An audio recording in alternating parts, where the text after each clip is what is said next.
Assalamualaikum warahmatullahi wabarakatuh. Selamat pagi, salam sejahtera untuk kita semua.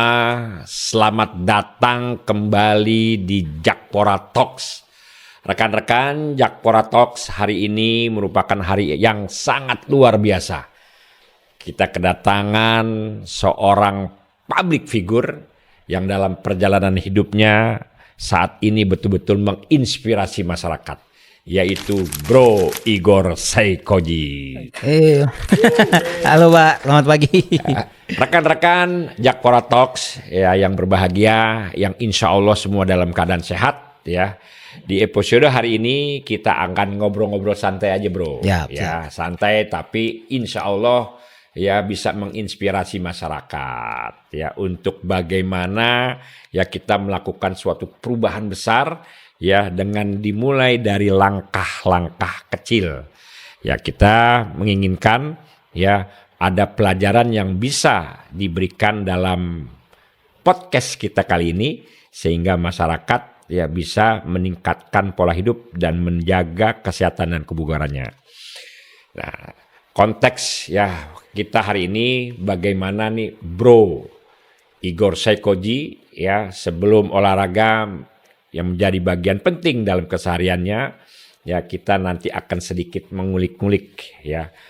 Jadi saya mau nanya nih, bro, sebelum olahraga menjadi bagian hidup dari Bro Igor sekarang, ya rutinitas bro dulu itu kayak gimana sih? Waduh, saya itu orangnya mageran Pak, mager, jadi gitu ya? malas gerak. Secara kreatif kan kerjaan saya memang di dunia kreatif. Jadi ngerjain musik apa segala macam itu saya kerjain di rumah. Teknologi udah memudahkan saya untuk produktif lah. Tapi di luar kreativitas itu saya orangnya kurang banyak bergerak. Apalagi di zaman pandemi. Di zaman pandemi itu kan kita industri kreatif juga kan di rumah semua Pak. Jadi kerjaan saya mikir nggak ada kerjaan, pesan makanan terus, mager gitu. Jadi yang paling parah itu karena mager di pandemi itu berat saya sampai 150 kg. Nanti kalau misalnya perlu fotonya nanti saya kasih fotonya, saya kirim bisa ditampilkan biar nanti teman-teman yang nonton bisa lihat 150 kg bentuknya kayak gimana. Waduh, kita aja kemarin sempet menyentuh di angka 99 udah kagak bisa jalan tuh. Gimana 150? 150 wah itu bener-bener nggak bisa ngapa-ngapain. Bahkan bukan cuman magernya aja, saya juga ngerasain. Saya kan berkeluarga, ada istri dan anak 3. Bayangin kalau misalnya saya jalan-jalan nih sama keluarga nih. Pandemi udah mulai loose lah waktu itu. Bisa traveling. Begitu saya sampai ke tempat tujuan, itu saya turun dari mobil kesemutan. Turun dari parkir nih, masuk ke tempat yang bagus, bisa jalan-jalan, saya nyari kursi. Anak-anak mau naik misalnya taman bermain, bisa naik ride apa gitu, atau jalan-jalan kemana pengen lari-lari, saya pengen duduk. Kerasa banget Pak. Jadi waktu saya hidupnya belum bener-bener ngerti sama manfaatnya olahraga itu seperti apa, banyak hal-hal yang cuman bisa jadi ide, nggak bisa secara kreatif ide banyak, tapi nggak bisa dijalanin. Nah, jadi gitu tuh rekan-rekan Jakpora Talks ya. Teknologi memudahkan kita untuk berkreativitas, tetapi yang lebih penting ya ada hak dalam tubuh kita untuk sehat. Ya, untuk bugar. Nah, jangan mager. Ya, kalau mager, enak, ya, seru, ya kita bisa mendapatkan insight-insight. Cuman jadi mager, jadi repot. Ya, ternyata tadi disampaikan tuh oleh Bro Igor. Jadi, akhirnya kita tuh terganggu. Ya, nah, saya mau nanya nih, udah kayak begitu tuh. Kapan wah kayaknya gue kayak begini repot nih. Waduh repot nih, gue harus berubah nih. Kalau gue kagak berubah nih akan begini terus nih. Nah kita kira tuh momentum itu atau tahap itu tuh kapan tuh? Oke Pak, jadi kalau untuk sadar harus berubah sebenarnya tanda-tandanya sama yang ngasih tahu udah banyak Pak. Apalagi istri saya. Cuman ya biasa namanya bapak-bapak saya banyak ngeyelnya. Yang bikin saya nyadar ternyata teknologi nggak semuanya buruk. Yang saya bikin saya sadar tuh teknologi juga. Jadi di pandemi itu saya pengen banget punya namanya smartwatch. Smartwatch kenapa? Bukan buat olahraga Pak. Jadi saya pengen punya smartwatch karena saya bisa custom tuh. Gambarnya bisa diganti-ganti, casingnya bisa diganti-ganti. Jadi kayaknya keren gitu. Waktu saya beli smartwatch, berat badan saya masih 150 kg. namanya smartwatch ya, dia pinter. Ada momen dimana dia ngingetin saya. Nah itu dia betul. Saya lagi duduk nyantai kayak gini, tiba-tiba smartwatch saya itu bilang heart rate saya 115. Padahal saya lagi ngapa-ngapain. Jadi smartwatchnya bilang heart rate Anda 115, tapi Anda kelihatannya lagi nggak ngapa-ngapain, lagi nggak gerak. Are you okay gitu? Itu yang bikin saya sadar, wah ini ada yang nggak benar nih. Jadi kadang-kadang kita nih kalau misalnya alasannya banyak, kita tuh perlu lihat bukti nyata bahwa kita tuh punya problem. Jadi setelah saya sadar kalau heart rate orang lagi duduk itu harusnya nggak 115, mulai kepikiran oke, teknologinya harus saya pakai nih, jam ini harus saya pakai karena dia punya fitur yang bikin kita sadar, oh kita harus olahraga, ada fitur olahraganya juga. Nah pelan-pelan saya pakai akhirnya. Alhamdulillah. Jadi gitu. Jadi bagaimana kita bisa ya mengelola teknologi itu sendiri. Kalau teknologi itu kita kelola dengan baik, ya insya Allah dia akan juga memberikan kemanfaatan yang begitu baik ya untuk diri kita. Nah jadi begitu. Dan ini bisa menjadi inspirasi nih ya Bro Igor nih. Nah terus nih bro ya, kenapa lo ya milih mulai dari olahraga yang sederhana dulu? Oke. Karena waktu badan tuh masih gede, saya kalau misalnya ke gym ngelihat orang yang badannya udah jadi tuh minder pak. Kayak waduh, kayak mau masuk ke sini ngangkat seberat itu belum bisa. Ngangkatnya dikit-dikit. Ya sebetulnya badan gede. Gedenya bukan gede karena otot. Gede karena emang gemuk aja waktu itu. Padahal sebetulnya di tempat-tempat olahraga tuh orang-orang yang rajin olahraga tuh sebenarnya mereka nggak menghakimi kita. Cuma tetap pemikiran orang yang kalau udah bertahun-tahun badannya gede terus minder tuh susah banget. Yang saya bisa lakukan di saat itu adalah saya ingat nih, saya gede nih, nggak tiba-tiba gede nih, bertahun-tahun. Ada kebiasaan buruk yang saya lakukan perlahan, keseringan makan, nggak olahraga. Jadi untuk ngubahnya kayaknya harus pelan-pelan juga. Akhirnya saya memutuskan saya mulai dengan jalan kaki. Jalan kaki. Kenapa? Kalau misalnya saya maksa diri saya untuk ngangkat beban yang berat atau langsung lari, kayak orang yang memang larinya kencang, yang ada nggak diulang, Pak. Jadi yang saya sadar nih, ya saya juga udah gak muda ya, masa mikirannya kayak anak-anak mulu kan. Kita harus mulai berpikir dewasa. Yang saya bisa lakukan adalah harus olahraga, kegiatan fisik yang bisa saya ulang. Nah, kalau nggak bisa saya ulang, paling kita kerjain sekali 2 kali, badan gempor nggak dilanjutin, Pak. Nah, betul.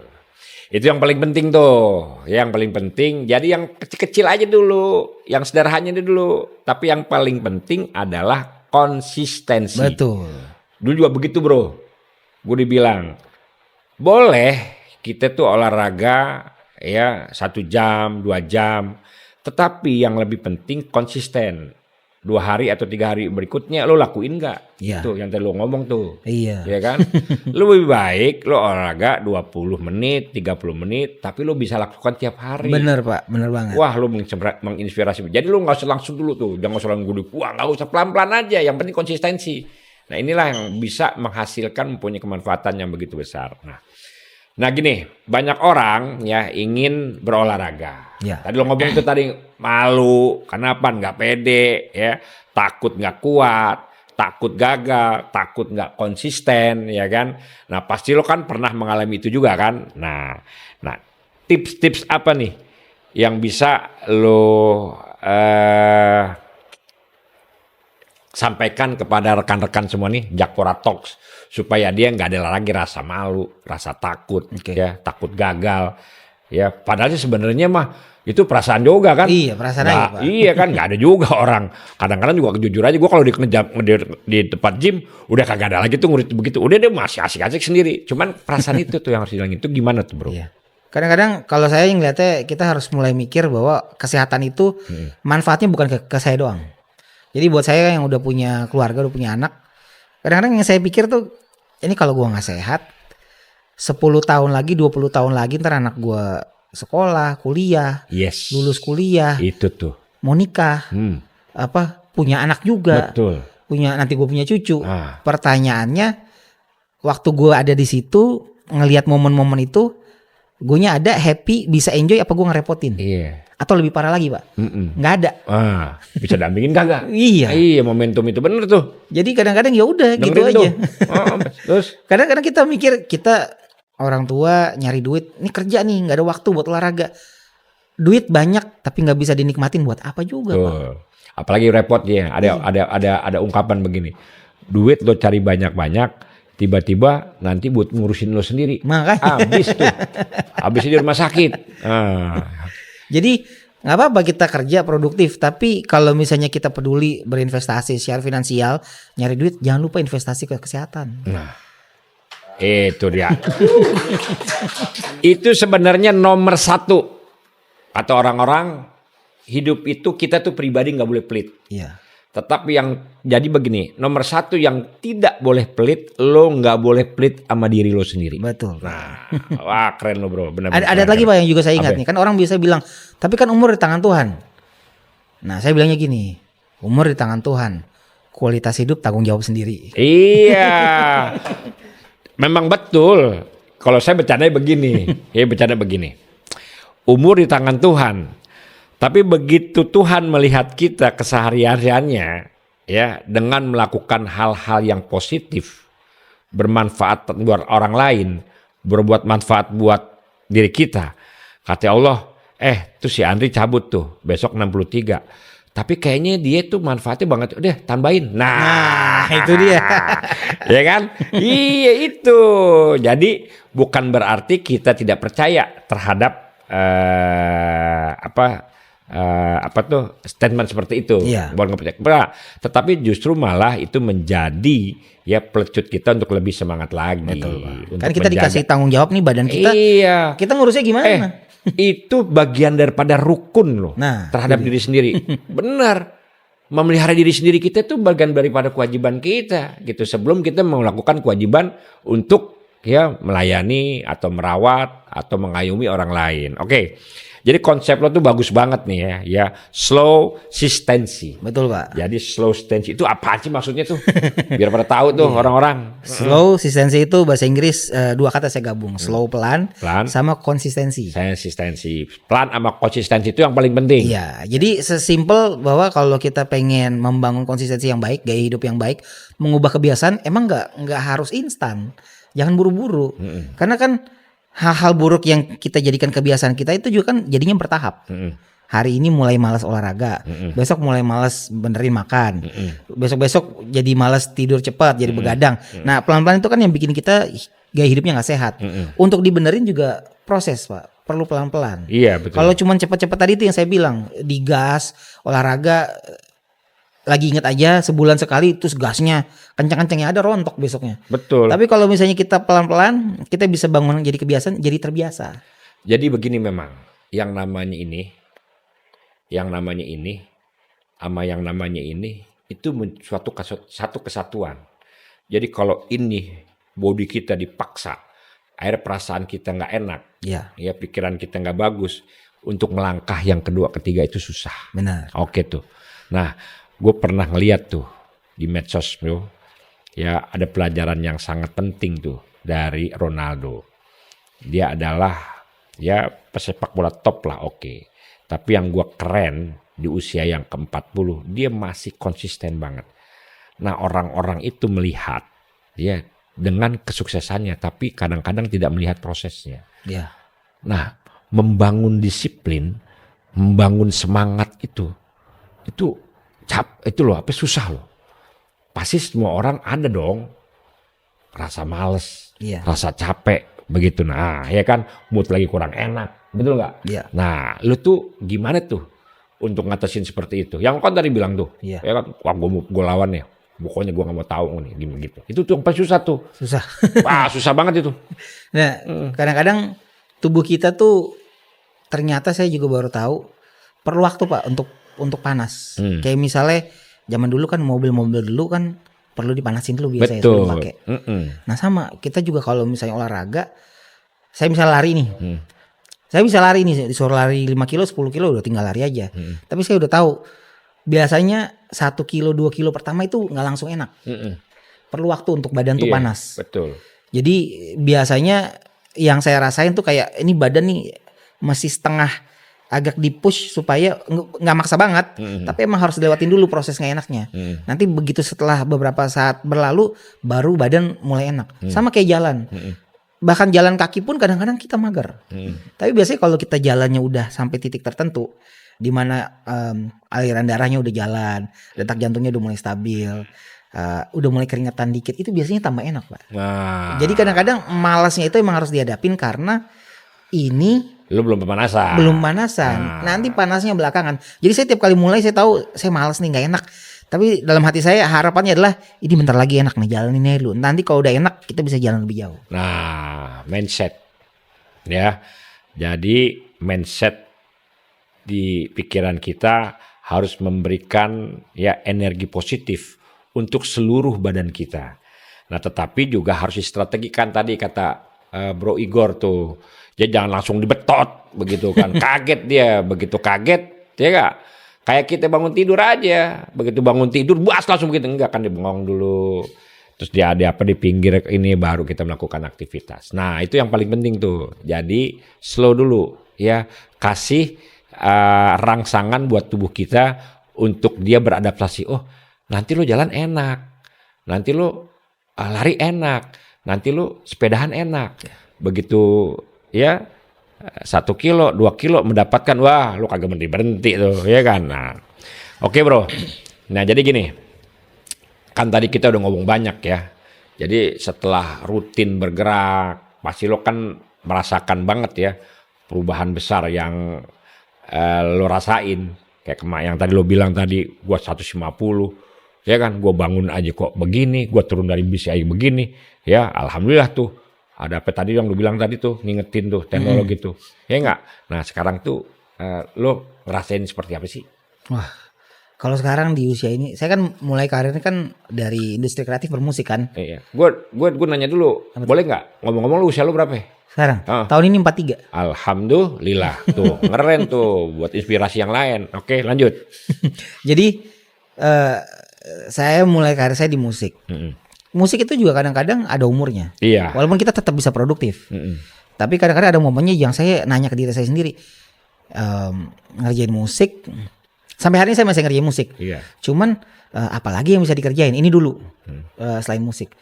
Waktu saya badannya jadi 150 kg itu makin kayak, wah ini gue cuma bisa musik doang nih. Ini kalau gue kenapa-kenapa, kalau gue koit, gak ada yang dilanjutin nih. Tapi ternyata setelah sehat, musik dan kesehatan tuh masih bisa digabung.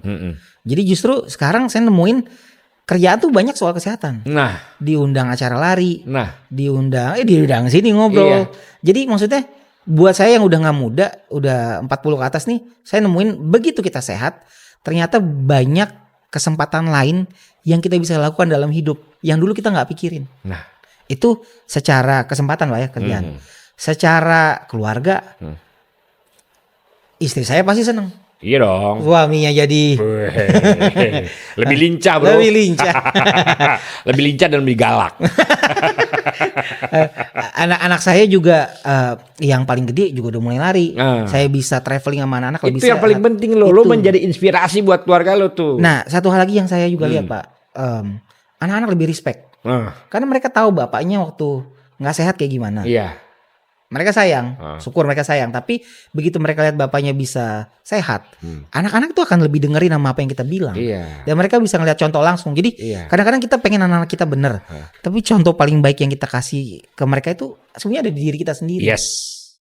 Contoh yang terbaik untuk keluarga adalah kepala keluarganya. Yang namanya buntut mah bagaimana kepala? Kepala ke kanan, kepala ke kiri. Kepalanya bagus, insya Allah pasti semuanya juga bagus. Keren. Pemimpinnya kan Pak yang penting. Iya, sama Jakarta, sama. semua tuh Indonesia pemimpinnya. Iya, ya kan. Nah, makanya ya dalam suatu ungkapan tuh nggak ada yang salah tuh anak buah. Yang salah pemimpin, beneran. Nah baik ya. Kalau tadi udah mengatakan, wah alhamdulillah nih, bini gue udah seneng, anak gue seneng, sekarang gue juga menjadi inspirasi, menjadi motivasi ya buat keluarga. Terus gue juga apa yang gue omongin anak-anak sekarang udah pada nurut. Kenapa? Karena lo bukan hanya cuman ngomong doang, tapi lo udah memberikan tauladan, lo berikan kasih contoh yang pertama ya, dan itu akan menjadi energi positif nih buat anak-anak nih. Setelah menjalani proses hidup lebih sehat, ya apa yang membuat lo tuh akhirnya menggagas teman jalan panjang. Ini keren banget nih. Siap. Jadi saya kan saya anak 3 nih. Yang pertama udah kuliah. Alhamdulillah. Yang paling kecil masih SD, yang tengah nih SMP. SMP ini memang kadang-kadang suka mager diajak kemana-mana. Saya bilang sama dia, yuk kita jalan yuk di Jakarta aja. Kita jalan ke area Senayan ke GBK. Nah dia nggak mau awalnya karena dia tahu GBK itu kalau sore di ring road itu banyak rame banget. Dia nggak suka rame-rame. Crowded. Saya bilang sama dia, GBK itu nggak cuman ring road, ada banyak daerah yang enak, yang sepi, ada pohon-pohon, ada tanjakan yang saya ajak dia. Begitu saya ajak sama dia, ternyata dia seneng. Ternyata dia seneng dan nggak berasa sama dia itu kita jalan mungkin udah 5 kilo lebih Pak. Ada satu momen lewat saya foto dari belakang anak saya gitu. Terus saya lihat fotonya, saya lihat ini kayaknya mungkin ada banyak orang-orang yang belum punya kebiasaan olahraga, pengen olahraga. Tapi mungkin kayak nggak tahu mulai dari mana, mau ke gym bingung juga, kayak saya dulu lah ke gym gitu kayak terintimidasi ngeliat orang badannya bagus-bagus banget, ngangkatnya berat-berat banget, mau ikut yang lagi rame orang pada lari juga susah nih kayaknya. Akhirnya saya kepikiran saya bikin sebuah kegiatan di mana lo yang pengen jalan, lo jalan sama gue temenin jalan 5 kilo rutin. Akhirnya saya bikin hari Senin. Hari Senin kita mulai di GBK. Akhirnya saya bikin namanya Teman Jalan Panjang. Bapak kalau lihat Instagramnya, buka tuh Instagramnya, scroll paling bawah, postingan pertama itu foto anak saya dari belakang. Tapi sampai sekarang komunitasnya tuh udah bertumbuh. Tiap kali jalan tuh kita bisa 50, 60 bahkan sampai 100 orang pernah. Dan kita kumpul di GBK di tempat namanya Zona Blue, disupport sama startup GoFit. Bapak tahu kan GoFit? Sama GoFit nih kita disupport untuk kumpul setiap hari Senin. Siapa aja gratis nggak bayar datang jam 5 sore saya temenin jalan kaki 5 km. Sampai sekarang komunitasnya bertumbuh. Bahkan mereka tuh udah mulai bikin ini Pak. Jadi kalau Senin itu kita 5 km, mereka bikin namanya TJP Teman Jalan Panjang Next Level. Setiap hari Kamis mereka keluar dari kompleks GBK, jalan bisa sampai 10 kilo. Jadi misalnya dari depan efek Sudirman tuh ke arah Bundaran HI terus balik lagi itu bisa 10 kilo. Itu berkembang secara alamiah di luar saya karena orang-orangnya ngerasa manfaatnya. Kita bahkan weekend suka bikin acara. Kita pernah jalan-jalan di kebun binatang Ragunan. Nanti weekend ini kita jalan di Kebun Raya Bogor. Jadi manfaatnya nggak berhenti di saya. Teman-teman yang ngerasa manfaatnya ini dari Teman Jalan Panjang tuh apa ya? Mereka tumbuh jadi komunitas yang saling support, sadar soal kesehatan dan suka jalan-jalan biar healing. Bro, lo yakin nggak? Apa tuh? Kalau kita mengajak orang untuk melakukan suatu kegiatan yang positif sehingga dia bisa memberikan manfaat begitu besar buat dirinya, buat keluarganya. Lo yakin Kak, ini menjadi ladang ibadah amal lo? Pasti. Yes, tuh. Itu. Jadi, kalau kita ingin beramal, ingin kita mendapatkan pahala banyak, menjadi ibadah untuk kita dan keluarga kita, ya bagus. Ya, kita bangun masjid, kita santunin anak yatim, itu paling bagus. Ya kan? Kita nyumbang Al-Quran, itu bagus. Tetapi mengajak orang untuk hidup sehat. Dan hidup sehat itu mempunyai kemanfaatan yang begitu besar untuk dirinya, keluarganya, dan lingkungannya. Itu lebih besar pahalanya. Selamat bro. Nah, terima kasih. Iya. Yang jelas lu nambah lagi ntar pahalanya buat teman satu. Gue ntar gabung. Lu orang juga pada gabung. Iya kan? Bener gak? Iya. Gue selalu ngomong begitu tuh. Ya. Nah. Jadi gini. Ya menurut lo nih. Ya. Kenapa ya punya teman atau komunitas ya. Bisa membantu orang lebih konsisten dalam berolahraga. Ya karena dengan punya teman kita nggak sendiri. Waktu kita mager ada yang ngingetin. Waktu kita ngerasa kayaknya nggak kuat nih selesai, ada yang nyemangatin. Nah betul. Bahkan yang saya rasain juga dari komunitas ini, karena udah kenal nih Pak, kita udah mau setahun. Nanti bulan Juli kita setahun. Kalau ada yang sakit, itu ada yang nyamperin. Sampai segitu deketnya nih komunitas saya ini. Itu yang sakit nyamperin, itu sebenarnya itu lebih top tuh. Beneran obatnya, ya. ketimbang hanya nganterin buah. Iya. Ya dia datang begitu, itu lebih top itu. Jadi saya ngerasa banget bahwa komunitas buat saya kan nggak cuma jalan, saya kan olahraga saya memang ada lari. Buat saya sendiri dengan saya rutin memberikan waktu untuk komunitas ini, jadi saya juga belajar untuk menumbuhkan tanggung jawab untuk saya sendiri. Komunitas itu sangat bagus karena dampaknya lebih luas daripada saya sendiri. Fokusnya bukan ke saya, tapi gimana caranya kita bertumbuh sehat, healing bareng-bareng, happy bareng-bareng, dan yang paling penting kita tuh bisa kenal tempat kita jalan lebih jauh, Pak. Banyak teman-teman tuh yang seneng kalau misalnya mereka teman jalan panjang yang next level tuh yang keluar pinggir jalan, mereka bisa ngeliat perspektif Jakarta bukan dari perspektif dari mobil. Indahnya Jakarta, majunya Jakarta. Fasilitas jalanan yang bisa dinikmati waktu trotoar itu jadi enak, itu mereka yang paling bisa ngerasain. Komunitas teman jalan panjang. Iya. Dapat teman baru, dapat pengalaman baru, dapat tempat baru, pastinya bisa juga dong jadi inspirasi untuk lo mendapatkan karya-karya musik lo gitu kan. Jadi beragam kan? Jadi beragam. Yang tadinya hanya cuman kita bicara kepada mungkin hanya di model seperti ini, sekarang lo banyak model nih. Itu manfaatnya tuh bener-bener bermanfaat. Ya kita juga terus terang saja dulu dari kecil begitu tuh, ya kan. Andri main bola yuk, gue lagi malas gitu kan. Ayolah kan gitu kan. Nah dengan ada komunitas-komunitas itu jadi rajin. Dan ini merupakan salah satu ekosistem yang sangat betul-betul memberikan manfaat yang begitu besar. Baik rekan-rekan Jakpora Talks ya. Kita sudah melihat begitu panjangnya perjalanan Bro Igor ya dari awal sampai sekarang. Nah, hal yang paling penting Bro ya, pelajaran dari olahraga itu apaan sih? Ini terakhir nih. Oke. Nih biar nanti yang lain itu betul-betul yang hadir nih, yang lihat nih, kita disaksikan ratusan juta nih nanti kita nih. Wah, amin. Bener. Ntar lo pahala lo makin banyak, gue juga dapat pahala sedikit. Kan ngundang siap. Ya apa tuh Bro? Kalau buat saya olahraga, saya bukan atlet, bukan juga olahragawan elit, tapi memang saya ngelihatnya kan ini sesuatu yang akan berguna buat nanti saya waktu saya tua, kan tadi saya udah ceritakan. Kayaknya hidup sehat dan olahraga itu ada pemahaman yang teman-teman harus sadar bahwa konsistensi itu lebih besar daripada intensity. Konsisten daripada cuma sekedar intensitasnya yang kita bikin kayak wah ini mesti digas. Konsistensi itu manfaatnya akan jauh lebih baik. Konsistensi beats intensity. Makanya di komunitas saya nih kita punya sebutan gak perlu cepat, yang penting start. Nah, konsistensi lebih penting daripada intensity. Nah, tuh. Dan yang lebih penting lagi ya pelajaran yang gue tarik tuh yang gue bukan olahragawan men. Ya, gue bukan atlet, gue adalah seniman, ya pencipta lagu, ya. Tapi yang lebih penting lagi bisa menginspirasi masyarakat untuk berolahraga. Yeah. Nah itu yang paling penting tuh, itu keren banget loh. Makasih Pak. Oh by the way, saya ada sesuatu buat Bapak nih. Apa tuh? Saya boleh minta tolong. Ini buat Bapak nih, ini topik kita nih, khusus buat Bapak. Tulisannya teman jalan panjang. Oke, langsung gue pakai nih. Boleh Pak. Wah. Yo, hai teman jalan panjang, tunggu gue di sono hari Senin jam 5, gue pasti gabung, gue ikut jalan walaupun pendek-pendek dulu 1 kilo atau 500 meter dulu, oke?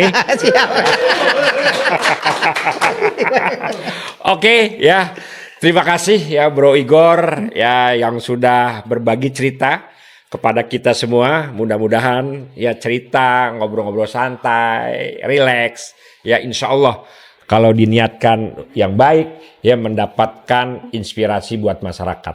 Sekali lagi, ya konsistensi lebih penting daripada apa tadi? Intensity. Ya untuk warga Jakarta, ya jangan tunggu nanti mulai hidup lebih aktif. Gerak men, gerak, jangan mager. Ya mulai dari langkah kecil. Yo, kita mulai dari langkah kecil. Jadikan olahraga bagian dari keseharian kita. Yo. Nah, terima kasih juga untuk teman-teman yang sudah menyaksikan ya episode ketiga Jakpora Talks. Jempol untuk semuanya. Wabillahi taufik wal hidayah. Wassalamualaikum warahmatullahi wabarakatuh. Salam pemuda, maju. Salam olahraga, jaya. Oke, thank you. Makasih. Oke.